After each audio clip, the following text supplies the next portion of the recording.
Hey everyone, on this episode of Inside the Mind podcast about athletes, I have Josh Burgmann, who's a pitcher in the Chicago Cubs organization and more recently an alumni of the University of Washington.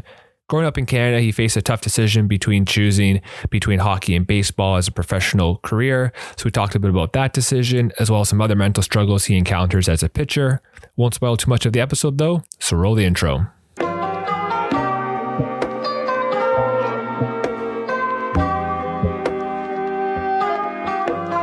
I don't know if you ever tried this before. I tried it for the first time today was yoga. I mean, not like it's a new thing. I don't know why I'm acting like such a new thing, but because I always had like so much like tight muscles and stuff. And I tried yoga for the first time and like it actually helped quite a fair bit more than I expected. Have you ever done yoga?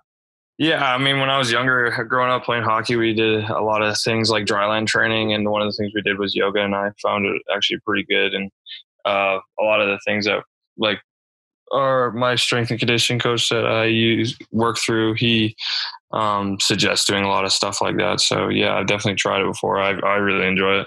Yeah, I know my girlfriend is trying to convince me to do hot yoga. I don't know if I can go that far yet. I don't know about that. I don't even know like what I guess the whole really hard. Yeah, I don't know why. Yeah. I mean, I don't know. I guess the heat maybe like makes it so much harder. Apparently they like just jack it up to like I don't know, 100 Fahrenheit. I'm just making up a number right now, but yeah, I've known a few guys that have done it, and they said they come out of there just pouring sweat like buckets. Yeah, and it's like one of the craziest workouts ever. But I can kind of see like the need for it, especially as an athlete, a high performance athlete like yourself. As a pitcher, you probably got to be as loose as you can be. Yeah, your kind of upper body and stuff, right? Or else you're just asking for trouble.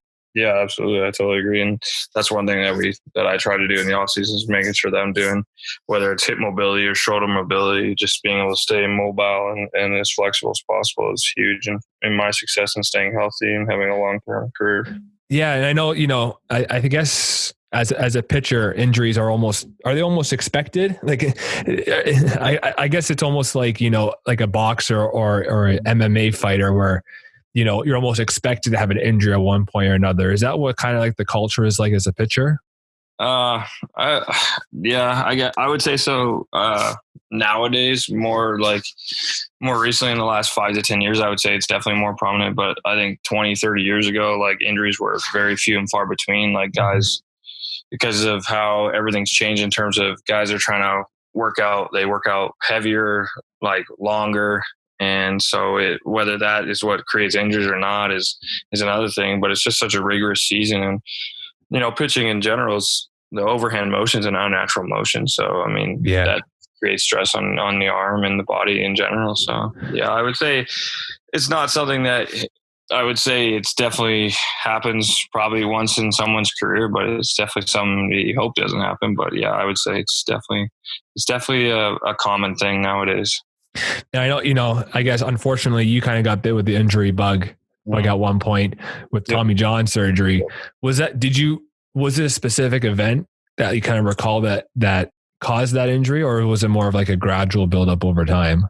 Yeah, for me, it was more of like a gradual thing over time, whether it was overuse or just, I don't know, like it could have been anything, a multitude of factors or things, throwing harder at a younger age, it could have been. But I mean, for me, yeah, it was just a gradual thing over time.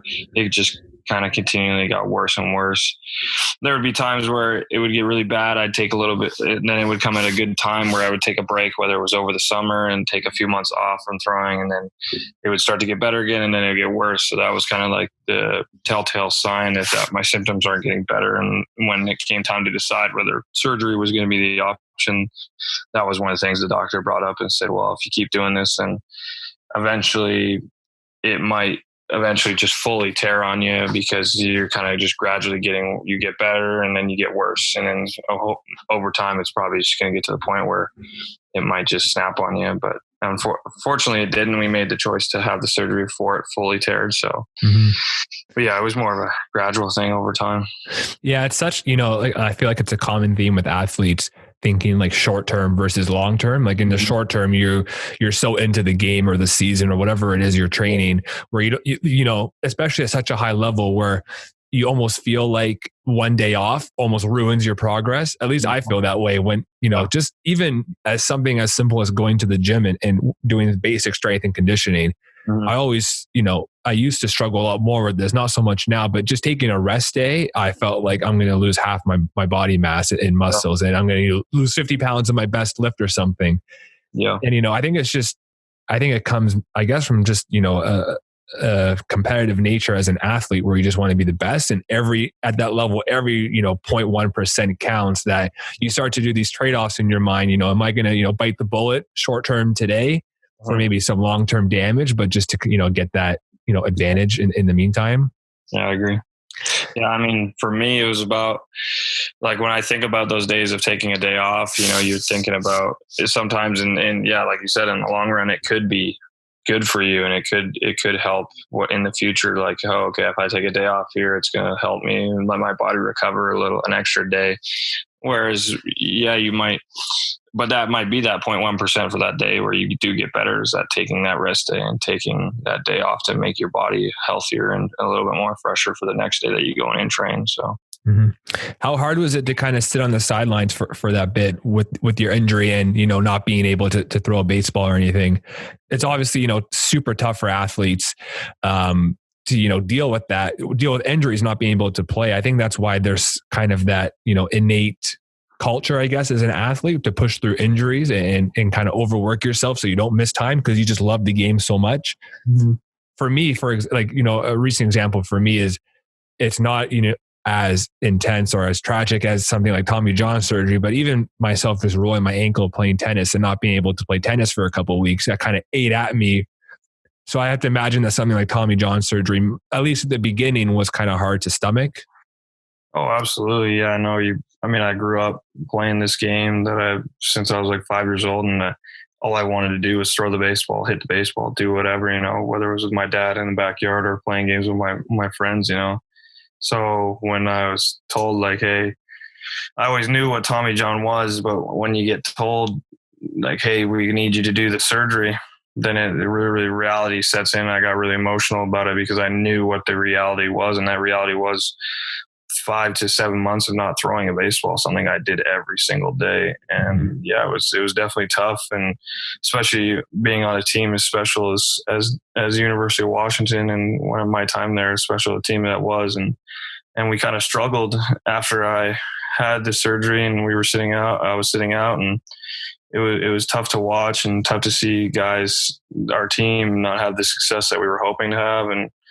And the same thing when I started throwing and coming back the next season in my sophomore year, we kind of struggled out of the gate, and it was hard to see. And it just pushed me further and further to get back on the field and get back with my guys and be able to help contribute and help turn the ship around. And it was definitely tough. There were days where they were hard, and, not being able to just doing the same thing every day, go in, do my rehab, whatever I needed to do that day to make sure that I'm getting myself better for when I finally got the chance to throw. And when I did throw, then, you even take it a step further in the rehab, work even harder because you want to stay healthy and make sure you get out there fast as possible. So yeah, it was definitely tough. Definitely an experience that has helped shape me into the person and the player I am. And at the end of the day, you got to take the perspective of, this happened for a reason. And I truly believe that. And it's helped me become better on the field and off the field. Yeah. You kind of talked about, how you became really emotional. There's those really hard days. Thinking back, was there, one specific strategy or a couple strategies or something you did to help you push through those tough times? Yeah. Just telling myself, take it one day at a time, take it one, when I was doing my rehab, take it one exercise at a time, take it just everything one step in front of the other, and kind of have that small perspective. Because at the end of the day, all those small things add up and add up to a big result in the end. And that was getting healthy and being healthy when I returned. And that was the end goal when I had the surgeries, that I wanted to start to feel like myself again. And I felt like that perspective really helped me do that. When you had the injury, I'm just curious because I don't know too much about like Tommy John surgery. It's the UCL, right, on the elbow. I think I got the right ligament. Was there like, was there did you feel it snap or get to that point, or was it more of a surprise? I'm just kind of thinking of, I've torn muscles myself, more specifically like my pectoral muscle as I was powerlifting, and I had my headphones in. So I guess the way the body works and sound works is I heard it tear in a way. It kind of sounded like Velcro, and that just like scared the pants off me. I thought, I was never going to be able to lift again. Was it something like that the same for you, or was it more of like a discrete injury in a way? Yeah, no, definitely. I definitely didn't fully tear it, so I didn't really get I didn't get the feeling of like the instant and what kind of reaction it would have been. It was just more of a injury that was just gradually getting worse and worse, and it got to a point where when I stepped on the mound, I was like, why? If I'm not going to be myself out here, where I couldn't feel 100% and couldn't like dial in everything I needed to do on that day because I was nursing an injury, then I can't do this. Like I need to feel like myself. So it was more of just like an injury that was bugging me over time, that I got to a point where, I just made the decision like, hey, I can't do this anymore. If I'm not going to be myself out there and help contribute as much as possible. Yeah. Kind of, thinking about the whole rehab process, it's one thing to go through like the rehab process and the different exercises and whatever to get your body part back in shape. But it's a totally different animal when you kind of go out on the mound for the first time in your example and you're pitching, as hard as you can in an actual game. Was there any doubt in your mind that, you might re-injure it, or was that in the back of your mind for a bit? Obviously, when we went in, nothing is 100% guarantee. I mean, you see a lot of success rates nowadays with the Tommy John surgery, more so than it was years ago. And that was kind of like the deciding factor for me, knowing that, hey, I'm going to put the work in. I'm going to make sure that everything I need to do to get back on the field and healthy as possible is going to get done, and it's going to be done to the fullest. So I was confident in myself and in knowing that, hey, I'm going to make sure I put in the work and get back on the field and feel healthy. Obviously, the numbers are still what it is. There's still guys that don't come back from it, and there's guys that are never the same. But there's a lot more success stories nowadays, which is great. So that's kind of, I tried to focus on more of that than the alternative of, oh, hey, there's a possibility I might not come back from. I kind of took the side of, hey, let's look at this in a positive light. Let's look at this as, hey, there's a lot of guys that are coming back from this and are throwing harder, better pitchers, whatever, So that's kind of the route I took with it. Yeah, I think that's so important for athletes, not only just injuries, but in general, to have, your peak performance or your, highest performance possible, is to have those positive mindsets. Because I think almost as a culture, we have a tendency to only really, recognize things when they're negative, like something's going wrong, then you try and fix it, kind of thing. It's all about kind of like that negative mindset. I feel like there's inherently in a Western culture compared to maybe something like Europe or Asia. And I think it just bleeds into sports where, so many athletes, or maybe not so many, quite a bit of athletes, they almost play in a sense of fear. Like they don't want to let people down. They don't want to make a mistake, rather than the opposite of playing for positive behaviors. And I think it's so important, like you mentioned, to have that positive mindset compared to a negative one. Absolutely. I mean, and it's hard, especially with such a major injury, the initial thought is to be like, oh man, like what's going to happen after this? Like sometimes people can go into a dark place, and I just wanted to make sure. And I had a lot of people around me supporting me through it, and which was key to everything, But at the end of the day, it was my choice, and it was up to me to be able to say to myself, like, hey, let's just take this with a good outlook, and good things will happen, and that's what it did, and it turned out pretty good. Yeah, because I had no idea that the Tommy John surgery was something that wasn't like didn't have 100% success rate. I just assumed that. I mean, I guess maybe in, the 70s or 80s or something, it made more sense that, surgeries might not be as successful. But I thought by now that'd be something that, would be 100% success rate. Do you know, like, do you know why that is, of why it's not 100%? Is it just the nature of the injury or? Yeah, I mean, definitely the nature of the injury, and then trying to come back and do the same thing again, right? And how brutal pitching can be on the arm. Like like they say, when the first year you come back after you're fully healthy, it's like a feeling out process. And then that next year is when you start to kind of feel like yourself again. But I mean, I think, yeah, it's just the nature of the injury. It's a tough thing to come back from, and some people's bodies don't react in the positive manner that they would hope, during their rehab or whatever. Some guys have setbacks in their throwing program trying to come back. So there's a lot of factors that go into, and it could, and at the end of the day, it could be, like there's so many things that just go into it. But I mean, I was just glad that I was able to overcome a lot of things and be able to say that I can still pitch, and I'm pitching at a high level today. Yeah. Yeah. And I think, you kind of touched on it a bit, but, going through those, mental hurdles or those, physical hurdles or just those negative scenarios, I guess, it almost kind of shapes your mind or you as an athlete to kind of go through other struggles that might come up. And I got to imagine that that's got to, make even the positive things feel that much better, especially getting drafted by the Cubs in such an, early on in the draft. It's gotta be kind of cool to think back and think through all the things you went through and the percentage chance you had of actually making it this far, given, just the nature of baseball and your injury. It's got to feel really good to kind of get to that level. Yeah, I mean, absolutely. Just being drafted in its own right is just an absolute huge honor, and something that every baseball player should take with the highest honor. And for me, knowing what I went through and how much I had to work to get to that point, it was just, it was incredible, and just gave me that much more of a higher sense of like, hey, I'm just so blessed and so happy to be in this position. And, it was just incredible. It was an incredible day, knowing everything I went through. It's hard not to be emotional on those kind of days. Of course everyone wants to go the highest they can go.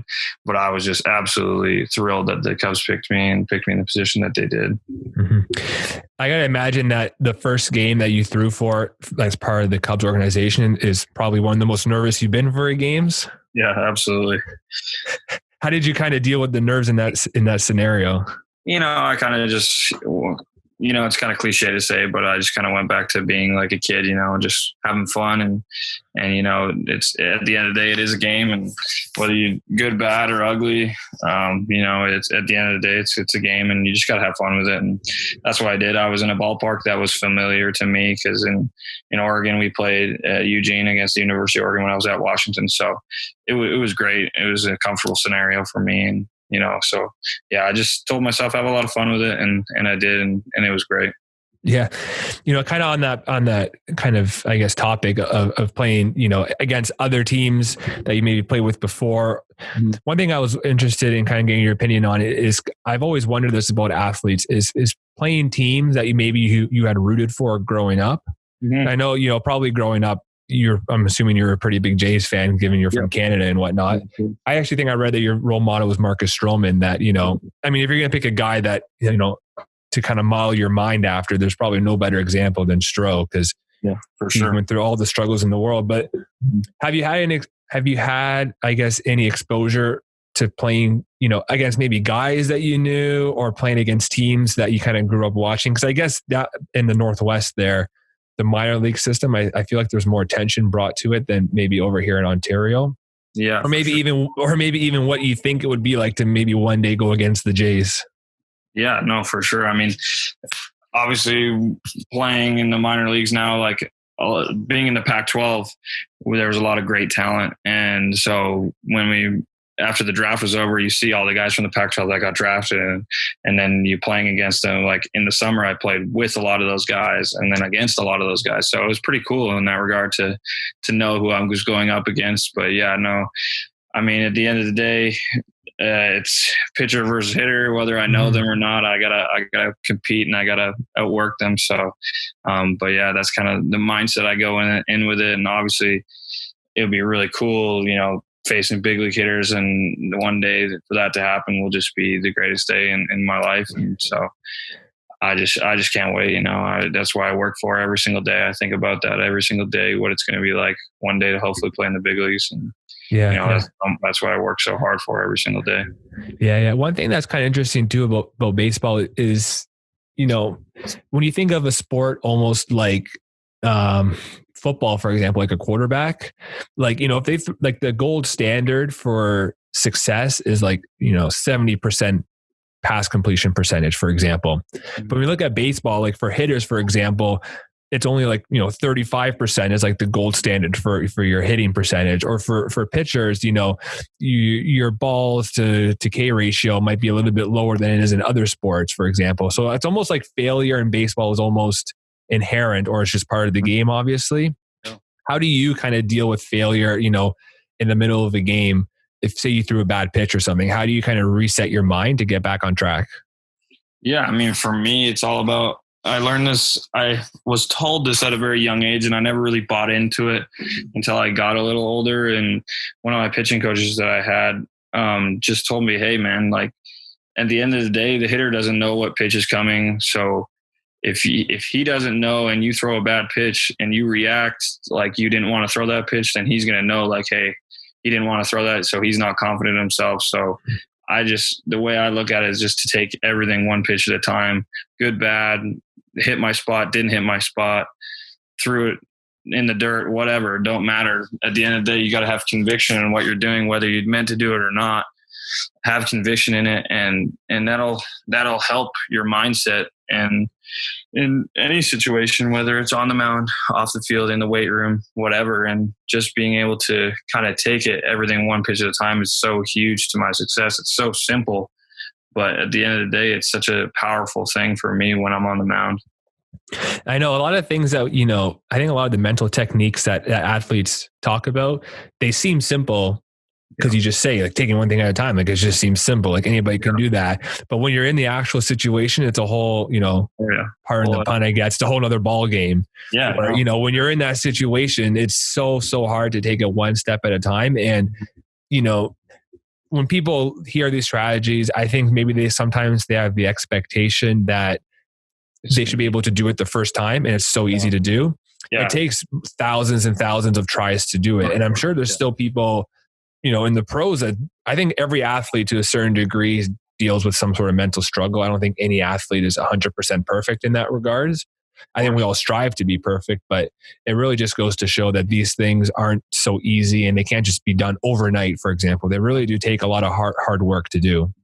And yeah, like I said, it was told to me at a very young age, and I didn't buy into it. And once I did buy into it, it took me a long time, and I'm still working on it. There's times where I speed up on myself and I get thinking 4 pitches ahead, and what am I going to do this then? And, and then I kind of just get myself refocused, and it's hard to do. It's hard to do when everything's going so fast.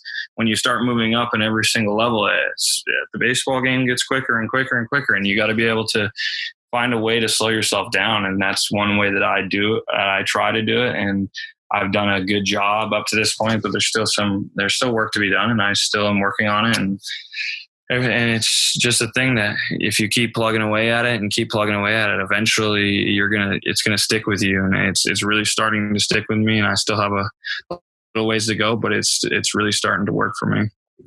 I got to imagine that something like that is like especially important for a pitcher, because I like to compare pitchers to almost like goalies in hockey or like quarterbacks, where they take all the blame, but maybe not necessarily get all the credit. Yeah. When you're up, as a hitter, you might strike out an at bat, but there's no kind of, your team doesn't lose a point for that, for example, or the other team doesn't gain a point for it. The score just stays the same, and there's another guy coming up behind you. He could just very well hit a home run. As a pitcher, if you screw up and you throw, a matzo ball over the plate and that goes out, all the blame is on you. Everybody looks at you as the culprit, I guess. So I got to imagine that as a pitcher, I'm not sure if growing up you had, dabbled into other positions, but I got to imagine as a pitcher, it's, there's got to be an extra emphasis on the mental side of the game. Yeah, of course. I mean, Yeah, when you look at the baseball field, you look at what's smack dab in the middle of the field so everybody can watch every single pitch of every single play, and that's the pitcher's mound, right? And so, yeah, it can be tough. I mean, I think it takes a special type of athlete, in my opinion, mentally to be able to go on the pitcher's mound and pitch in front of 25,000 people eventually in the big leagues. And it can be a mental struggle, especially if you go out there a few times and you lay a couple goose eggs in your outings. I mean, it can be tough to bounce back from that. And I think you just got to be able to believe in the confidence in yourself and believe in what you're doing and have conviction in everything you're doing. And I think the guys that do that are guys that make it the furthest. And that's what I'm striving to do. What was your kind of motivation for being a pitcher? Because it almost seems like as a pitcher, you're in the lion's den and it's hard to get those, positive outcomes almost. Mm-hmm. But when you do get them, they're so positive, like you're the hero of the game sometimes. Yeah. I guess, what was your motivation at such a young age to be a pitcher? I don't know. I just felt, for me, I think it was, I loved the feeling of the control over the game. Like I was setting the pace of how fast the game was going, how slow the game was going. I just loved that being able to be in control and being able to take in the results, good, bad, or otherwise, I could deal with. And because I just loved that feeling of, everything's up to me. I'm going to control the pace. It's not up to the hitter. And I think just knowing that, I think, is what really helped me like calm down. And especially a lot of situations where if things started to go a little array or not the way I wanted to, then I was the one in control of like controlling my breathing or controlling how fast I was going to go or whatever, So I think for me, that was where the motivation came from, for sure. Mm-hmm. As a pitcher and kind of thinking about, I guess, the mental evolution that you've gone through as an athlete, how do you attribute it to your mental evolution as a person? Do you see kind of any correlation there? Yeah, absolutely. I think sports is one of the greatest things in the world in revealing character and who you are as a person, whether you're when you go through success and failure, especially failure, because I think you start to learn about how that person deals with things, whether it's sports or not related, whether they go out in the real world and how they deal with failure is going to be the exact same way they deal with failure in baseball. So I think sports, baseball, whatever it is, reveals a lot about people and how they handle success and handle failure. Whether they handle success in a humble manner or they try to show it off, or how they handle failure, whether it's pouting or whether it's like, hey, I'm going to get better tomorrow because I'm never going to let myself do that again. And I'm going to put the work in. And so I think sports does a great job of really exposing those things. Yeah, I think that's super important as well for as you get younger in age and the kids to kind of get that mindset in them of, what it means to be mentally tough as an athlete and to deal with things. I think it just, only can do good for them outside of sports. I always like to look at sports as kind of, not every athlete gets the chance to go play professional, whatever sport they're in. But, there's still value in not only the physical health benefits of playing sports, but the mental benefits of growing as a person, as a man or as a woman, or whatever you identify with. Just growing that way mentally, I think is just such a huge, it's just such a huge advantage to be enrolled in sports at a young age or whatever age. Just to kind of go through not only, dealing with mental struggles, but sports teaches you how to communicate, how to be a leader, how to work as a team. It teaches you all of those essential skills that you need to kind of thrive in society. Of course. Yeah, no, I totally agree with that 100%. I think, for me, I played all time. And the thing that I think should be, that ties in with sports and is people playing multiple sports, I think is a huge thing. For me as a kid, I played hockey, I played basketball, I played a little bit of football, I think that's a huge thing for kids growing up and being able to experience different types of sports, not just one sport and sticking to that. And I think that's a huge part of kids in development, both physically and also emotionally, for sure, is being able to experience other sports and how those work and how different dynamics work within those sports. So yeah, I totally agree with that. Yeah, even I read an article probably about a couple months ago where it touched on that subject, especially that, you can take imagine, for example, a child that is the best in his position at a sport. He never loses a game. So he's never actually being exposed to losing and how to deal with it. So, later on when he starts playing college or pro, for example, and it's the first time he's like, quote unquote, losing, he has a lot tougher time dealing with it. He doesn't know how to react. But at a young age, if you put the child in sports that maybe they're not the best at, and they're just naturally going to lose, it better prepares them for their primary sport when things come up. Yeah, I totally agree. And as much as everybody wants to win and everybody wants to have success, sometimes losing and having a little bit of failure is not always the worst thing in the world, because it allows kids to experience that, and it teaches them how to be able to push through that and be able to continue wanting to play the sport and wanting to have fun with it. And I think at the end of the day, that's I think why they want to play, is to have fun. But it's going to teach them some lessons about how to handle failure, how to handle success, and all those things. Yeah, I know. I guess there's always there's a different thoughts, right? There's that kind of camp where they do, participation trophies, everybody's a winner as long as you try and everything. Yeah. And then the other part where I guess, I can't remember what pro athlete it was, but it might have been Shaquille O'Neal. Somebody, I probably just made that up, but some pro athlete was like talking about their kid, and they didn't let their kid win until they were like 16 or something, until they actually like earned their win. There's two different sides of it. And it's interesting that the pro athletes that have been through it all and have lived through, what it takes to be an athlete, they're the ones that are more on the side of, you need to go through failure in order to understand how to deal with it. And I think it kind of gives you, a bit more perspective of the journey you're going through, and not to be maybe so spoiled, I guess, as a better way to put it. Yeah, no, I totally agree. I think, everything in sports, like being able to go through that failure, it also teaches you a lot of things about if you don't end up playing sports when you're, I think playing sports at a young age and going through that failure, it teaches you a lot of things. If you don't play sports when you start to get older, it also teaches you how to handle failure if you're in the workplace or whatever, and that's why I think having kids play sports and having them grow up and go through those things is such a huge part to not only sporting development and physical development, but also if they decide not to play sports in the future, that's just a huge, huge part of it. Yeah. And kind of growing up, you said you played a whole multitude of sports, and it's interesting, not interesting, but I guess one to be stereotypical, one wouldn't expect that, a Canadian guy to pick baseball over hockey, for example. Was that down to just, your talent and you were just better at baseball, or did you enjoy baseball more? No, to be honest with you, I enjoyed hockey as much as I enjoyed baseball.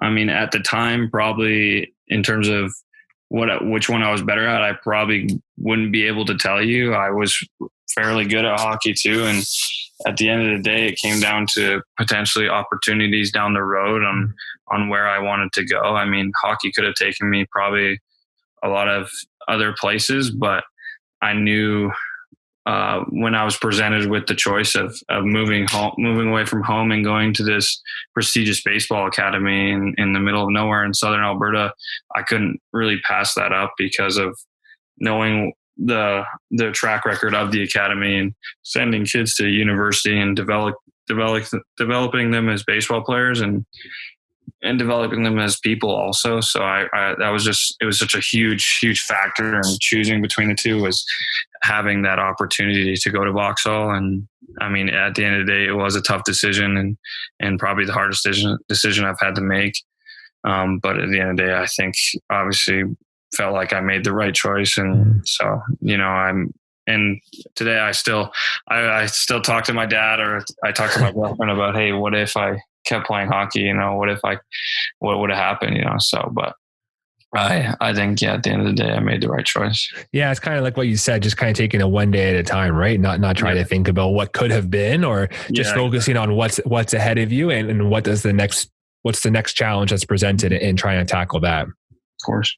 And, the baseball season is full of challenges. It's such a interesting schedule, playing 162 games. I think I got that right. Yeah, 162 games. And, and they're so condensed where you're playing like 5 or 6 times a week potentially when you're in the major leagues. I'm not sure if the minor league has a similar kind of schedule system where they play that many games in that short amount of time. Similar. Pretty similar, yeah. Obviously, for it being such a long grind, how do you kind of let your mind, I guess, relax in between games? Or is it still something that maybe you're still trying to pursue? Yeah, I mean, at the end of the day, you gotta think about after an outing. I think about the things I did good, things I did bad. Mm-hmm. But my whole thing is like a 24-hour rule, good or bad. I think about it and then I kind of just let it go. After that 24 hours is over, whether it was the best outing of my life or if it was the worst outing of my life, it's over with and I got to move on because there's always the next outing and there's the next day of catch and then there's the next day of whatever, So I think I personally have that 24-hour rule for myself to think about it, decompress, think about everything that went on in the outing that I thought went well, didn't go well, and move on from there, and I think that's helped me a lot.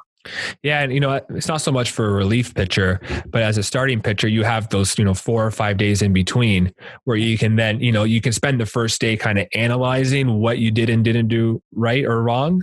And then you can spend the next days kind of working on it and kind of I would imagine that gives you a bit more confidence, at least, as opposed to, someone like a relief pitcher where you're pitching 3 straight days and then, you don't have any time in between to work on anything. Yeah. It's got to be probably a little bit harder to manage that.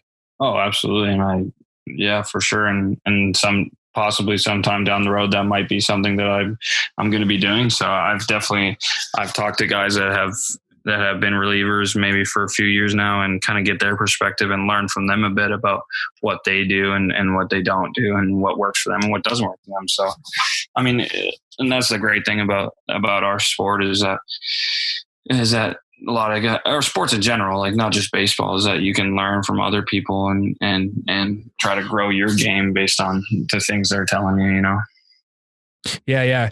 Do you think I guess it's not really, it's a hard question to quantify, but how would you compare the pressure between starting pitchers and relief pitchers? I don't know. I think it all in the end, it all is the same. I mean, you want to go out there and you want to get your job done and you want to do your part in order to help the team win, help yourself and help you progress as a pitcher. And whether it's starting or relieving, I think you got to have the same mindset of, hey, I want to help the team win. I want to do these things and help myself get better. So I think there's either way, it's got to be the same. I think that's the way you should treat it. But yeah, I think either way, I think you got to just kind of go with the same mindset of, trying to get better every single time you go out there. Mm-hmm. Listen, man, I appreciate you taking the time. I don't want to take too much because I know you're kind of deep into your off-season preparation and whatnot, but wish you the best of luck in the upcoming season. Awesome. Thanks, Adam. I appreciate you having me on here. Thanks everyone for checking out this episode of Inside the Maya podcast about athletes. If you enjoyed any part of the episode, please share with your friends and family, and I'll talk to you next time.